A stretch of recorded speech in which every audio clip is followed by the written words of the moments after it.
He says that I am divine physicians. If you have that sense of God-fearing working in you, Haya and others, use that. If you use that program that God has installed in you, then you should know what's wrong. You don't need to know what's right. Just you have to know what's wrong. If you think there's nothing wrong with you, baha'u'llah says I can't help you. Why? Because I'm divine physician. I'm physician. You come to me if you're sick. I remember that, I was told, I said, my brother was saying to me that, are you sick? You're a Baha'i. I told him, definitely. He said, well, then you're crazy. I said, no, I'm not crazy, but I'm sick. That's why I go to Baha'u'llah. What am I? He said. I told him, you're dead. Dead people, they don't go to doctor.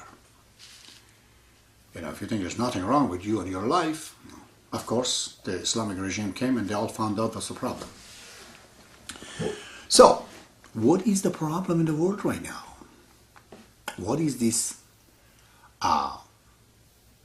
global sickness everywhere? Where's the problem? What's the problem? Why do we have to go to Baha'u'llah for?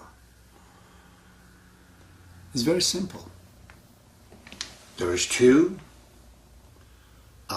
womb. One from your mother, you get a physical faculty, Baha'u'llah says. The next one is your family. 15 years. Mom and dad, they have to grow you, to give you the characters. This is being ruled by the prophets of God. I said that before. Unfortunately, scientists, this and that, they have not been able to convince majority of the people on the planet to do this or that. Nobody has built any temple in the name of Plato or, I don't know, Socrates or, Descartes or Francis Bacon or Karl Marx or whoever. No. They were the teachers of ethics that nobody, influence, they don't have that. But in the name of Muhammad, everybody goes up and down every day, pray or in the name of Jesus. Even in the city of Guelph, there's more than 50 churches. Everywhere, even now. Why? Because the family, when you're born, it has to be ruled, this womb, by the prophet of God, where his ethics comes in and keeps the husband and wife together and raise the children. As many years to take it. Now, you see this has got wrong. In the West, it's dead, it's gone. It's been replaced. First all the churches, they came and screwed people up and people don't trust them anymore. Then two different families, they came together, one from Catholic, one from, I don't know, Protestant. They couldn't get together. Children were confused which church to go. Hollywood kicks in and says, I want to solve the problem. And they introduced Batman and Superman, a bunch of other imaginary things. So people, they're falling in love with the characters. The love is real, but the beloved is false. You see the dilemma. Why do we need religion? Because in the West, people not born in a good family, they all become drug users, characters are dead. You've seen it every day. Dysfunctional as individuals. All right, what do we do? Let's just go back to Islam and Christianity. Reactionism. It doesn't work. Why? Because all the people, they don't accept Islamic womb. All the people out there, they don't accept Christian womb or Buddhist womb or Hindu's womb. Okay, can we have them together in one country? No. A child born in the system of Hindu, a child born in the system of Buddhist, and the one in Muslim, and the one in Christian, they can't even marry together. Why? Because the rules of the spirituality is different. They can't even form family. So essentially, if you allow the religion of the past, they grow, let's say in Canada, you'll have 4 different Canada. One Muslim Canada, Hindu Canada, Buddhist Canada, Christian Canada, and God, many other sub-countries. That's not going to work. No religion is not working. Bad religion is not working. What do we do? Then we need to set up somehow, something. We need it. I see that. That a different womb, a different system of spirituality. That is where Baha'u'llah comes. You see, Baha'i faith is the confederation of all these religions. So I told myself, all right, good idea, as somebody said. Is this practical? This is going to happen. Great ideas, they do not materialize, many of them. What's the guarantee this one's going to happen? Well, Shoaib Effendi answers that if you really want to establish it, it depends on whether people of the world, they want to do it. Whether those who are sick and they healed, do they want to think of others and they go teach the Baha'i faith, because the teaching is such an obligatory matter in the Baha'i faith. There's no obligation bigger than that, because we just have to heal people and unite people. So, number one. But number two, though, we're here in the 20th century. More than 150 years has passed from the Baha'i faith. I want to see if the Baha'i faith is practical. I haven't seen baha'u'llah, I don't know. I want to see if it is practical. Well, I'm looking. The Baha'i faith, with its small number, according to Britannica Encyclopedia, is the second widest spread religion all over the world, after Christianity.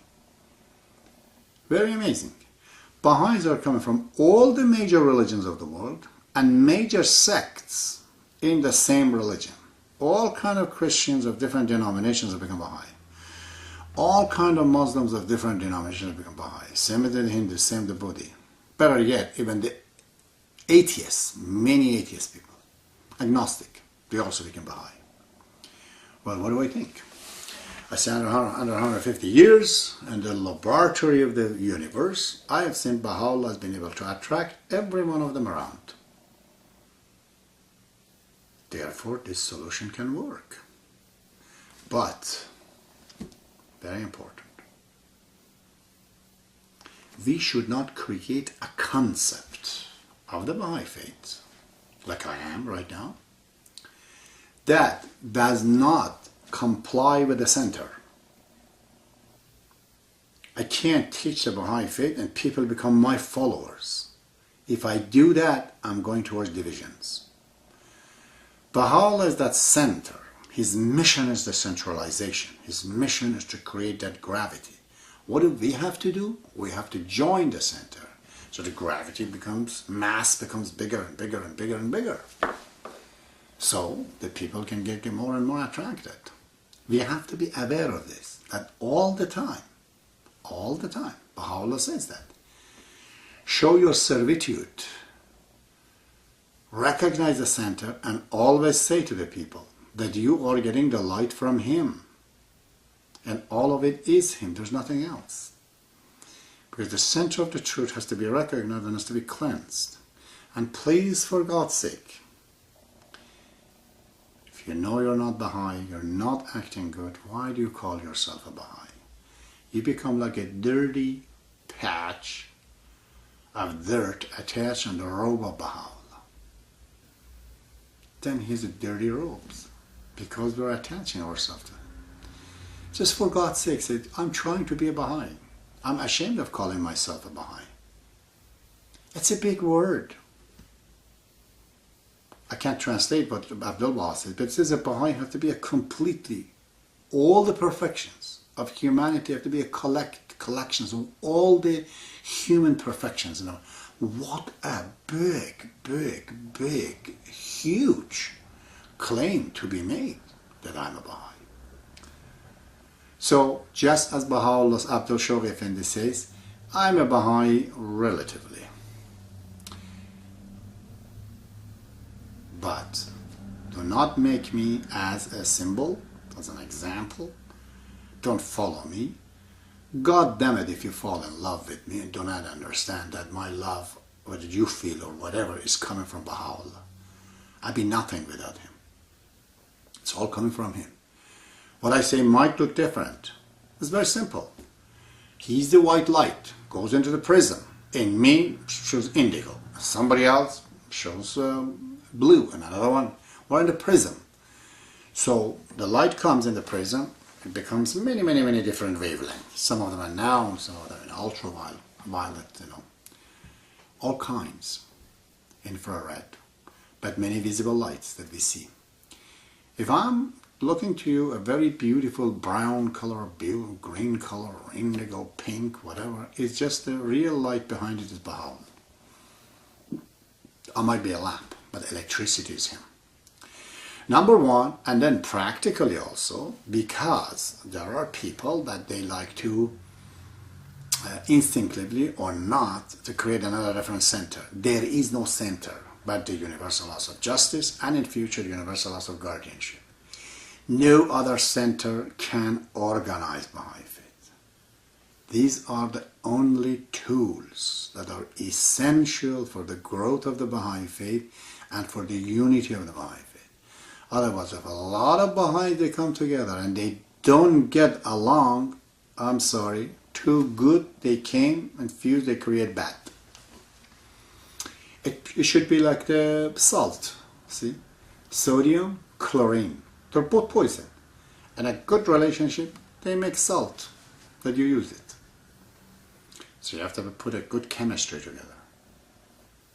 Don't be the bearer of the truth and don't get along because you don't get along with other Baha'is, and then you fight and you create all that kind of things. Immediately remember, when you're fighting, your sickness is right up, right there. Stay out. This is not about fight. The only fight that's allowed in the Baha'i faith is the fight and the clash between opinions, not people. This is where the real meaning of renunciation and detachment comes. Be detached from what you present, because somebody else will correct it, and that should not hurt you. If somebody pinch your shirt, it should not be a matter to your body. The needle goes into the shirt, not into you. If it went into you, that means you have a shirt too tight on you. So don't be uptight with what you believe, what you understand. You're a human, brother and sister. Whatever you say, remember, as lofty as it can be, as subtle as it can be, as great as it can be, another human being can correct it, can improve on it. Therefore, just enjoy the truth that you have understood and you have realized. Don't make it a means of anything else, and beware of the virus. That people, they feed your ego. Oh, you're the greatest, you're this, you're that. Immediately says to the people, my greatness has got nothing to do with you, or laziness. So I'm great, it's because you're lazy. Because you're not doing nothing. Go do something, you say, I'm not so great. All right. I think I'll talk the second part. I like to, after detachment, to talk about piety, virtue, God-fearing, whatever you want to call it, that mechanism that Baha'u'llah says. You have to create words for these things. That Baha'u'llah says that, it's strange, Baha'u'llah sometimes doesn't have the words that he wants to use. He says that they call it haya. Means people, they call it haya, meant the sense of shame. But he says it's something that God has put in us that it stops us. We have to activate that part. When we get the message, we know it's wrong, don't use it, don't get it, and then you know at that point if you've used it, you're sick, go find the truth. Oh, time's right now, half an hour past, and it's good enough at this time, and I shall continue this journey of the traveling as I have understood it in my life. Allah Hapa, so long.